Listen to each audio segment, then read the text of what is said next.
അസ്സലാമു അലൈക്കും വറഹ്മത്തുള്ളാഹി വബറകാതുഹു. അൽഹംദുലില്ലാഹി വഹദ വസ്സലാത്തു വസ്സലാമു അലാ മൻ ലാ നബിയ്യ ബഅദ.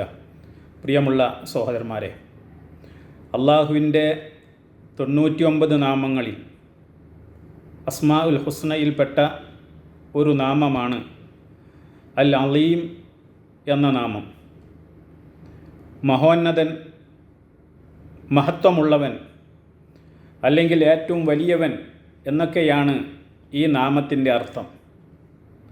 പ്രപഞ്ചത്തിലെ സർവ്വതിനു മുകളിലായി പരിമിതികളില്ലാത്ത മഹത്വവും അധികാരമുള്ളവനാണ് അള്ളാഹു എന്ന് ഈ നാമം സൂചിപ്പിക്കുന്നു. സൃഷ്ടികളിൽ ആർക്കും അവകാശപ്പെടാൻ കഴിയാത്ത വിധം പൂർണ്ണമായ മഹത്വമാണ് അള്ളാഹുവിൻ്റേത്. മഹത്വത്തിലും ഔന്നിത്യത്തിലും അള്ളാഹുവിന് തുല്യമായി മറ്റൊന്നുമില്ല എന്ന് ഈ നാമം വ്യക്തമാക്കുന്നുണ്ട്. അതുപോലെ തന്നെ അള്ളാഹു എല്ലാ കുറവുകളിൽ നിന്നും മുക്തനും സത്തയിലും വിശേഷണങ്ങളിലും അതീവ മഹത്വമുള്ളവനുമാണ്. യാതൊരു കുറവുകളുമില്ലാത്ത, പരിധികളില്ലാത്ത മഹത്വത്തിൻ്റെ ഉടമയാണ് അള്ളാഹു എന്ന് ഈ നാമം സൂചിപ്പിക്കുന്നു. മഹത്വത്തിൽ പരിപൂർണനായവനാണ് അള്ളാഹു സുബ്ഹാനഹു വ തആല എന്ന് ഈ നാമം വ്യക്തമാക്കുന്നുണ്ട്. അള്ളാഹുവിൻ്റെ മറ്റു നാമങ്ങളെപ്പോലെ തന്നെ ഈ നാമവും മനസ്സിലുറപ്പിക്കുന്നത് അള്ളാഹുവിനോടുള്ള ഭക്തിയും ആദരവും വർദ്ധിപ്പിക്കുവാൻ നമ്മെ സഹായിക്കുന്നുണ്ട്. വിശുദ്ധ ഖുർആനിൽ പലയിടങ്ങളിലും അൽ അലീം എന്ന നാമം വന്നിട്ടുണ്ട്. ഉദാഹരണത്തിന് സൂറത്തുൽ ബഖറയിലെ ഏറ്റവും മഹത്വമുള്ള ആയത്തായ ആയത്തുൽ കുർസിയുടെ അവസാനത്തിൽ അൽ അലിയുൽ അലീം അഥവാ അവൻ ഉന്നതനും മഹാനുമാകുന്നു എന്ന് അള്ളാഹു സുബ്ഹാനഹു വ തആല അള്ളാഹുവിനെ സംബന്ധിച്ച് പറഞ്ഞതായി നമുക്ക് കാണാം. അതുപോലെ തന്നെ സൂറത്തു ശൂറ 4-ാം വചനത്തിൽ അള്ളാഹുവിനെ സംബന്ധിച്ച് അള്ളാഹു പരിചയപ്പെടുത്തുന്നത് ലഹു മാഫിസ് സമാവാതി വമാഫിൽ അർള് വഹുവൽ അലിയുൽ അലീം.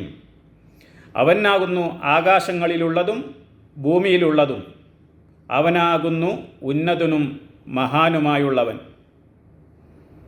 മഹത്വത്തിൻ്റെയും ഔന്നിത്യത്തിൻ്റെയും എല്ലാ വിശേഷണങ്ങളും ഒന്നു ചേർന്നത് അള്ളാഹുവിൽ മാത്രമാണ്. അവൻ്റെ മഹത്വത്തിൻ്റെ അളവിനെ നിശ്ചയിക്കുവാനോ പരിധി പ്രാപിക്കുവാനോ സൃഷ്ടികരിൽ ഒരാൾക്കും സാധ്യമല്ല തന്നെ. അതുപോലെ തന്നെ ധാരാളം ദിക്റുകളിൽ നബി സല്ലല്ലാഹു അലൈഹി വസല്ലമ നമുക്ക് പഠിപ്പിച്ചു തന്ന ധാരാളം ദിക്റുകളിൽ അള്ളാഹുവിനെ മഹത്വപ്പെടുത്തുമ്പോഴും പ്രാർത്ഥനകളിലുമൊക്കെ ഈ നാമം വന്നതായി നമുക്ക് കാണാവുന്നതാണ്. നമസ്കാരത്തിൽ നാം റുക്കൂ ചെയ്യുമ്പോൾ ആ റുക്കൂയിൽ നാം ചൊല്ലുന്നത് സുബ്ഹാനല്ലാഹിൽ അലീം, മഹാനായ എൻ്റെ രക്ഷിതാവ് എത്ര പരിശുദ്ധൻ എന്നതാകുന്നു. അതുപോലെ തന്നെ നബി സല്ലല്ലാഹു അലൈഹി വസല്ലമ പറഞ്ഞു, ചൊല്ലാൻ ഏറ്റവും എളുപ്പമുള്ളതും എന്നാൽ പരലോകത്തിലെ തുലാസിൽ ഏറെ ഭാരമുള്ളതുമായ 2 വാക്കുകളായി പ്രവാചകൻ സല്ലല്ലാഹു അലൈഹി വസല്ലമ വിശേഷിപ്പിച്ച ഒരു ദിക്റാകുന്നു സുബ്ഹാനല്ലാഹി വബിഹംദിഹി സുബ്ഹാനല്ലാഹിൽ അലീം എന്നുള്ള ദിക്ർ. ഇവിടെയും അള്ളാഹുവിൻ്റെ അൽ അലീം എന്ന ഏറ്റവും ഉന്നതനും മഹാനും മഹത്വമുള്ളവനുമാണ് എന്നുള്ള അള്ളാഹുവിൻ്റെ നാമം ആ ദിക്റുകളിൽ നബി സല്ലല്ലാഹു അലൈഹി വസല്ലമ നമ്മെ പഠിപ്പിച്ചിരിക്കുകയാണ്. അതുപോലെ തന്നെ ധാരാളം ഇസ്തിഗ്ഫാറിൻ്റെ വചനങ്ങളിൽ, പാപമോചന തേട്ടങ്ങളിൽ അള്ളാഹുവിൻ്റെ അൽ അലീം, അസ്താഫിറുല്ലാ അൽ അലീം എന്നുള്ള നാമം പ്രയോഗിച്ചിട്ടുണ്ട്. ഒരു ഖുദ്സിയായ ഹദീസിൽ നബി സല്ലല്ലാഹു അലൈഹി വസല്ലമ നമ്മെ പഠിപ്പിക്കുന്നത് ഇപ്രകാരമാണ്. അബൂ ഹുറൈറ റളിയല്ലാഹു അൻഹു നിവേദനം ചെയ്യുന്നു, നബി സല്ലല്ലാഹു അലൈഹി വസല്ലമ പറഞ്ഞു, ഖാലല്ലാഹു അസ്സ വജല്ല അൽ കിബ്രിയാഉ റിദാഇ വൽ അളമതു ഇസാരി ഫമൻ നാസഅനി വാഹിദൻ മിൻഹുമാ കസഫ്തുഹു ഫിന്നാർ. ഇമാം അബൂ ദാവൂദ് തൻ്റെ സുനനിൽ ഉദ്ധരിച്ച ഹദീസാണ്. അബൂ ഹുറൈറ റളിയല്ലാഹു അൻഹു നിവേദനം.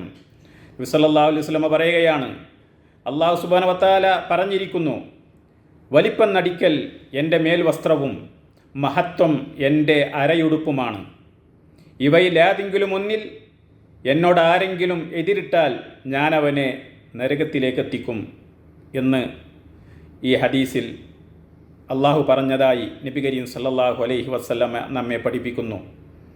നാം അള്ളാഹുവിനെ മനസാ വാചാ കർമ്മണ മഹത്വപ്പെടുത്തുകയും അവൻ്റെ ചിഹ്നങ്ങളെ മഹത്വപ്പെടുത്തലും ആദരിക്കലും ഒക്കെ അള്ളാഹുവിനെ മഹത്വപ്പെടുത്തുന്നതും അവൻ്റെ ചിഹ്നങ്ങളെ അനാദരിക്കുന്നത് അവനെ നിന്ദിക്കുന്നതുമാകുന്നു, അതിന് തുല്യമാണ് എന്നുള്ള കാര്യവും ഈ അവസരത്തിൽ നാം മനസ്സിലാക്കേണ്ടതുണ്ട്.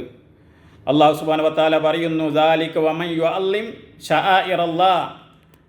അതിനാൽ ആരെങ്കിലും അള്ളാഹുവിൻ്റെ ഷിയാറുകളെ ബഹുമാനിച്ചാൽ, അള്ളാഹുവിൻ്റെ മതചിഹ്നങ്ങളെ ആരെങ്കിലും ആദരിച്ചാൽ, ഫഇന്നഹാ മിൻ തഖ്വൽ ഖുലൂബ്, നിശ്ചയമായും അത് ഹൃദയങ്ങളിലെ ധർമ്മനിഷ്ഠയിൽ നിന്നുണ്ടാകുന്ന ഒന്നത്രേ. അതുകൊണ്ട് സഹോദരന്മാരെ, അള്ളാഹുവിൻ്റെ മഹത്വങ്ങൾ നാം തിരിച്ചറിഞ്ഞ് അവനോട് ഭക്തിയോടുകൂടി ജീവിക്കുവാനും അള്ളാഹുവിന് തഖ്വയുള്ളവരായി നാം ആരാധിച്ചുകൊണ്ട് കഴിയാനും ഈ നാമം ഉൾക്കൊള്ളുന്ന അതിൻ്റെ മഹത്വവും അതിൻ്റെ തേട്ടവും നാം മനസ്സിലാക്കുകയും ചെയ്യുക. അള്ളാഹു അനുഗ്രഹിക്കുമാറാവട്ടെ. അസ്സലാമു അലൈക്കും വറഹ്മത്തുള്ളാഹി.